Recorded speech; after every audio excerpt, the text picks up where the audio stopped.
Soy el doctor Carlos Blancas Bustamante, soy profesor principal de Derecho Constitucional en la Universidad Católica. Me he desempeñado anteriormente como ministro de Trabajo y ministro de Justicia. Vamos a conversar en esta ocasión sobre el proceso en el que Jesús fue condenado a muerte. Quizás calificar de proceso este hecho es evidentemente una exageración.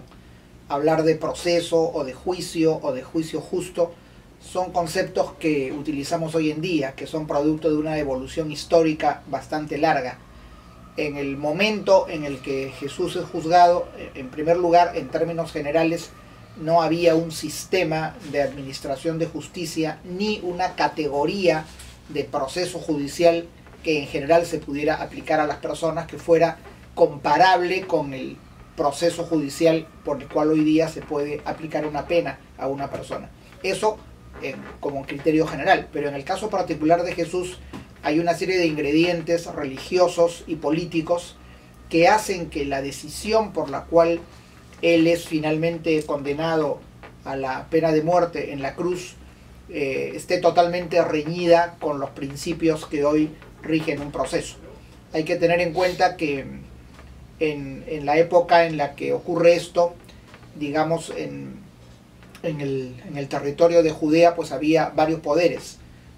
De acuerdo al esquema del Imperio Romano, había el poder romano, que estaba representado en el gobernador, en Poncio Pilatos, que era básicamente un jefe militar encargado de garantizar lo que se llamaba la Pax Romana, o sea, la no conflictividad del Estado de Judea con Roma y el pago de los impuestos, y que en realidad tenía su autoridad limitada a esos temas. Luego estaba la autoridad propia del rey, que era Herodes, y luego había una autoridad que era básicamente religiosa, que estaba en el consejo de sumos sacerdotes que digamos que regían la parte religiosa.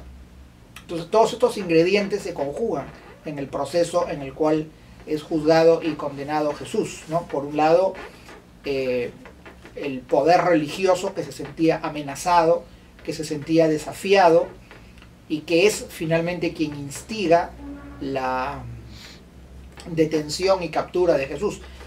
Por los relatos de los evangelios se ve que quienes apresan a Jesús son en un primer momento soldados o quizás no exactamente soldados romanos, sino personal armado al servicio de los sumos sacerdotes, que lo detienen y lo llevan en primer lugar justamente delante de los sumos sacerdotes, que son los que en un primer momento lo interrogan, y que al no encontrar testigos o al demostrarse que los testimonios contra él eran totalmente no confiables, que no servían para...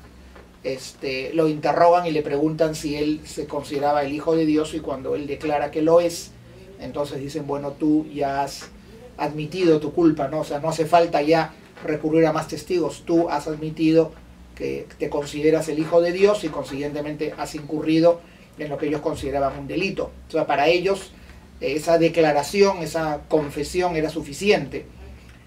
Por otro lado, cuando lo derivan donde Pilatos desde el punto de vista romano, que era más construido, más elaborado, no encuentra tampoco testigos en contra, y cuando pide pruebas no se las dan.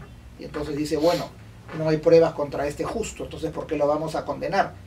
Y según alguna de las versiones de algunos de los evangelistas, pues Pilatos hace algo como una maniobra dilatoria, ¿no? Lo envía lo envía donde Herodes, para decir, bueno, como diciendo, yo soy la autoridad romana, pero aquí yo no encuentro que respecto de Roma o los intereses romanos haya ningún hecho que pueda considerarse como un delito o como una rebelión, que sería, digamos, quizás la acusación más seria que podría formularse. Y entonces lo deriva donde Herodes. Y Herodes igualmente tampoco encuentra elementos, a pesar del carácter, digamos, primario que podían tener en esa época los procesos para condenar a una persona, no encuentra elementos, y después de interrogarlo y de que Jesús se negara a contestarle, porque Jesús no le contestó ninguna de sus preguntas a Herodes, Herodes lo devuelve a Pilatos, diciendo, bueno, esta es tu jurisdicción. O sea, hay ahí una especie de conflicto de competencia, para llamarlo así, que los propios protagonistas generan. De alguna manera nadie quería asumir la responsabilidad porque no habían elementos objetivos que pudieran acreditar una responsabilidad. Entonces, finalmente, cuando vuelve donde Herodes, es que se produce este famoso episodio en el cual el pueblo, soliviantado por los sacerdotes y por los judíos, pide pues la cabeza de Jesús prácticamente, ¿no? Aquí es interesante que, según algunos de los evangelistas, cuando Herodes está decidido a no castigar a Jesús y dice, voy a ordenar que se le azote, y después que lo azoten lo voy a poner en libertad, entonces hay como una especie de sublevación, ¿no? De una especie de protesta popular, de gritería, en la cual estos grupos movilizados le dicen, él sí ha cometido un delito. ¿Y cuál sería el delito? Le dicen, si él se ha proclamado rey de los judíos, él está en contra del César. O sea, van a incidir en el aspecto político, ¿no? Ya no es el aspecto solo religioso. O sea, si él se está proclamando rey, esto significa que se está potencialmente enfrentando al poder romano. Y si tú no lo castigas, entonces tú estás en contra de César. Que es una manera de presionarlo, decirle, bueno, entonces tú no eres un fiel representante de César, sino tú podrías estar coludido o ser cómplice, digamos, de esta especie de levantamiento. Se trata de presentar esto entonces como una sedición, como una rebelión política, lo que vendría a ser en el día de hoy un delito político. Y aparentemente eso es lo que hace dudar a Pilato, y entonces, como última alternativa, Pilato recurre a esta figura, porque era la fiesta de la Pascua, que le permitía a él liberar a un prisionero, y estaba pues existía este prisionero Barrabás, que era un criminal reconocido, y seguramente él, pensando que si generaba la opción de o libero a Jesús o libero a Barrabás, la gente iba a decir, bueno, liberen a Jesús frente a este criminal, y se produce lo contrario. La gente, lógicamente instigada por los sumos sacerdotes, pide que se libere a Barrabás y que se condene a Jesús, y eso decide finalmente a Poncio Pilatos, aún teniendo en la convicción de que Jesús no tenía ninguna responsabilidad, a proceder a que sea condenado.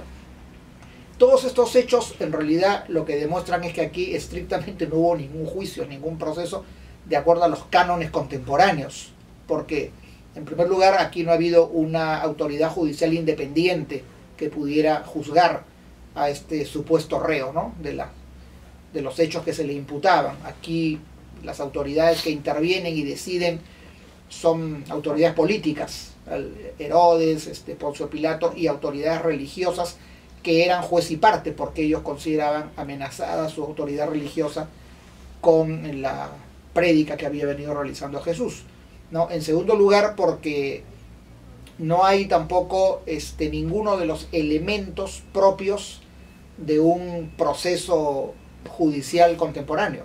Es decir, no hay todo aquello que hoy en día se denomina el debido proceso, que significaría pues la existencia de delitos tipificados, de penas igualmente preestablecidas, de garantías sobre todo de un derecho de defensa.